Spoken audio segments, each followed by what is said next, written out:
కవిత గారు తీసుకున్నారు. వారికి నా అభినందనలు. సో క్లుప్తంగా ప్రభుత్వాలు రకరకాల నిర్ణయాలు తీసుకుంటూ ఉంటాయి. కానీ ప్రపంచంలో ఏ దేశంలో కూడా ప్రజా వ్యతిరేక నిర్ణయాలు అమలైన దాఖలాలు అయితే నాకు కనబడలేదు. జీవోల దారి జీవోలది, ప్రజల దారి ప్రజలది. అంటే ఈసారి జీవోలో చాలా జాగ్రత్త పడ్డారు. రూపురేఖలను మార్చడం కానీ, వాళ్ళు వాటిని అగౌరవపరిచే విధంగా మాట్లాడడం కానీ, ఇదేది కూడా శిక్షార్హం అవుతుందని చెప్పారు. అంటే ఇక్కడ ఉన్న వాళ్ళందరినీ ఇప్పుడు అరెస్ట్ చేయవచ్చు. ఎందుకంటే మనం మాట్లాడేది తెలంగాణ తల్లి గురించి.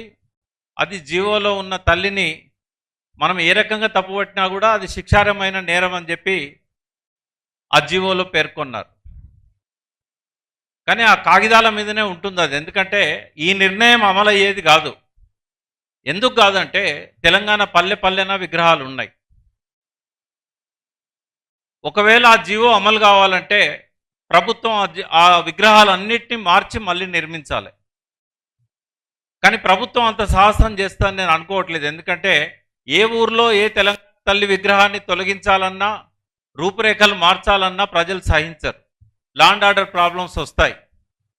బహుశా రావాలని కోరుకుంటుండేమో రేవంత్ రెడ్డి. ఎందుకంటే ఎన్నడో 16వ శతాబ్దంలోనే తెనాలి రామకృష్ణుడు చెప్పాడు, ఒక గీతను చెరపకుండా చిన్నది చేయాలంటే పక్కన పెద్ద గీత గీయాలి.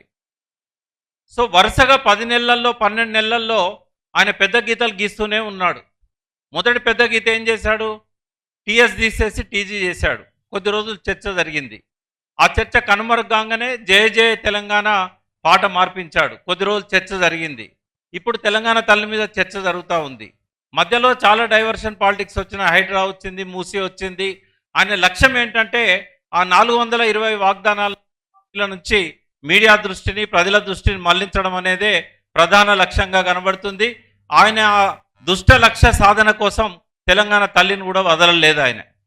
ఈ నిర్ణయాన్ని ప్రజలు క్షమించరు రేవంత్ రెడ్డి. తప్పకుండా ఇవాళ గ్రామాన ఏ తెలంగాణ తల్లినైతే మనం ఉద్యమ స్ఫూర్తిగా ఆ రోజు రూపొందించుకున్నామో ఆ తల్లినే కీర్తిస్తారు, ఆ తల్లినే పూజిస్తారు. ఏ రోజు చేసుకోవాలనేది ప్రభుత్వం కూడా డిసెంబర్ 9 అని ప్రకటించింది. సరే, డిసెంబర్ 9 చేద్దామా, జూన్ 2 చేద్దామా అనేది మనం ప్రజలకు ఒక సందేశం ఇవ్వాల్సిన అవసరం ఉంది. తెలంగాణ ఉద్యమ తల్లిగా మనం గుర్తుపెట్టుకుందాం ఆమెను. ఆ ఉద్యమ తల్లి కోసం మనం ఒక డేట్ డిక్లేర్ చేయాలి. వీలైతే ఈ సభ ద్వారా జనవరి 2 తెలంగాణ ఏర్పడ్డ దినం కాబట్టి ఆ రోజైనా కూడా, జూన్ 2 తెలంగాణ ఆవిర్భావ దినం కాబట్టి తెలంగాణ తల్లికి పూజలు చేసే రోజుగా ఉద్యమాన్ని విజయవంతం చేయడానికి ఆ తల్లి ఆశీస్సులు, స్ఫూర్తి ఉంది కాబట్టి దాన్ని మనం డిక్లేర్ చేసినట్టయితే బాగుంటుందన్న సూచన. అదేవిధంగా ఇప్పుడున్న విగ్రహాన్ని మీరు ఏ రాష్ట్రంలో పెట్టండి, తేడా ఏముండదు. ఆ రాష్ట్ర తల్లిగానే గుర్తించవచ్చు. ఎందుకంటే తెలంగాణ అని చెప్పడానికి ఒక్కటంటే ఒక్క ఆధారం లేదు అక్కడ. కనీసం నేను చాలా జాగ్రత్తగా చూశాను, మీరు నన్ను కరెక్ట్ చేయాలి. తెలంగాణ తల్లికి పుస్తెలు ఉంటాయి కదా, పుస్తెలు భారతదేశంలో ఒక్కో రాష్ట్రంలో ఒక తీరు ఉంటాయి. మీరు గూగుల్లో చూడండి. కేరళలో ఒక తీరు ఉంటాయి, కొంకణ్లో ఒక తీరు ఉంటాయి, మహారాష్ట్రలో ఒక తీరు ఉంటాయి, కర్ణాటక, తమిళనాడులో ఇంకో తీరు ఉంటాయి. కనీసం తెలంగాణ మహిళలు పుస్తెలు ఏ రూపంలో అయితే ఉంటాయో ఆ రెండన్న అక్కడ ఉన్నాయేమో అని చూశాను. అది కూడా కనబడలేదు. అంటే ఏ రకంగా మనం తెలంగాణ తల్లి అని చెప్పి అనుకోవాలి. చేతిలో బతుకమ్మ ఉంటే బతుకమ్మను ఎవరు పెట్టరు, ఎందుకంటే బతుకమ్మ తెలంగాణ ప్రత్యేకత. కాబట్టి ఆ బతుకమ్మను తీసేశారు. ఎందుకంటే చేతి గుర్తు కోసం బతుకమ్మను త్యాగం చేయాల్సి వచ్చింది. మళ్ళీ ఇంకో జీవో వచ్చేదాకా మనం దాని మీద ఏం మాట్లాడినా కూడా కేసులు పెట్టే అవకాశం ఉంటుంది. పెట్టనియండి, ఎన్ని కేసులు పెడతారో. నేనైతే ఇప్పటికి 13 వీడియోలు చేశాను. నేను ప్రతి వీడియోలో కూడా విమర్శించాను. నేను రెడీగా ఉన్న, కేసులు పెడితే నేను కోర్టులో న్యాయస్థానంలో కొట్లాడడానికి నేను రెడీగా ఉన్నా. ఎంతమంది మీద పెడతారో పెట్టనియండి. కానీ మనం తెలంగాణ ఉద్యమ స్ఫూర్తిగా వచ్చిన ఆ తల్లిని మనం ఎప్పటికీ కూడా మన మనసుల్లో, ప్రజల మనసుల్లో ఉన్నదాన్ని చెరిపేయడం అనేది జీవోలకు సాధ్యం కాదు. జీవోలకు అంత శక్తి ఉండదు. మొన్నటికి మొన్న ఒక ఉదాహరణ చెప్తాను నేను.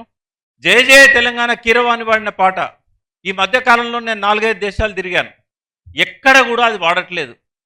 తెలంగాణ మీటింగే తెలంగాణ తల్లి పాటతో స్టార్ట్ అవుతుంది.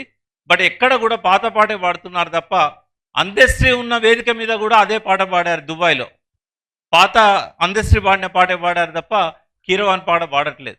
ఏమైంది? ఇప్పుడు జియో ఉన్నది కదా, ప్రజలు వాడుకుంటున్నారా? ఇవాళ వేలాది స్కూళ్ళల్లో ఈ రోజు కూడా ఉదయం 10 గంటలకి ప్రేయర్ సాంగ్గా చాలా స్కూళ్ళల్లో ఇదే ప్రభుత్వ హెడ్ మాస్టర్లు, ఇదే ప్రభుత్వ టీచర్లు జయ జయ తెలంగాణ పాడిస్తున్నారు. వాళ్ళు పాడుతున్న పాట పాత పాటే తప్ప ప్రభుత్వం జియో ఇచ్చిన పాట కాదు. కాబట్టి జియోల గురించి పోకుండా తెలంగాణ సంస్కృతి పట్ల రేవంత్ రెడ్డికి ఎంత గౌరవం ఉన్నదో ఈ విగ్రహం ద్వారానే ఆయన నిరూపించుకున్నాడు. రెండవది, లక్షలాది మంది ప్రయాణించే దారిలో నుంచి దాన్ని సెక్రటేరియట్ కాంపౌండ్ లోపల బందీని చేశాడు. అంటే పాస్ తీసుకుపోయి మనం పూలు వేయాలి, తెలంగాణ తల్లికి నివాళులు అర్పించాలంటే సెక్రటేరియట్ ఎంట్రీ పాస్ తీసుకొని లోపలికి పోయి తెలంగాణ తల్లికి దండం పెట్టుకోవాలి. పోనీ సెక్రటేరియట్కి ఎదురుగా అమరవీరుల స్మారక చిహ్నం ఉంది. కేసీఆర్ గారి ప్రభుత్వంలో చాలా అద్భుతంగా ప్రపంచంలో ఎక్కడ లేని విధంగా ఆ జ్యోతితోని అమరధామం అనేది ఒకటి ఏర్పాటు చేశారు. మరి దాని ముందు కూడా తెలంగాణ తల్లి విగ్రహం ఉన్నది, బంగారు పూతతో ఉన్నది, ఒరిజినల్ బంగారు పూతతో. మరి ఆ విగ్రహాన్ని తొలగిస్తుందా ఈ ప్రభుత్వం? అక్కడికి ఎవరికైనా ఎంట్రీ ఉంది, అక్కడ పాస్ తీసుకోవాల్సిన అవసరం లేదు. అమరులకు నివాళులు అర్పిస్తూ తెలంగాణ తల్లికి కూడా అక్కడ మనం దండం పెట్టి రావచ్చు. కాబట్టి ఈ 4 విషయాలు మీతో పంచుకునే అవకాశం ఇచ్చిన కవిత గారికి, శ్రీధర్ గారికి కృతజ్ఞతలు.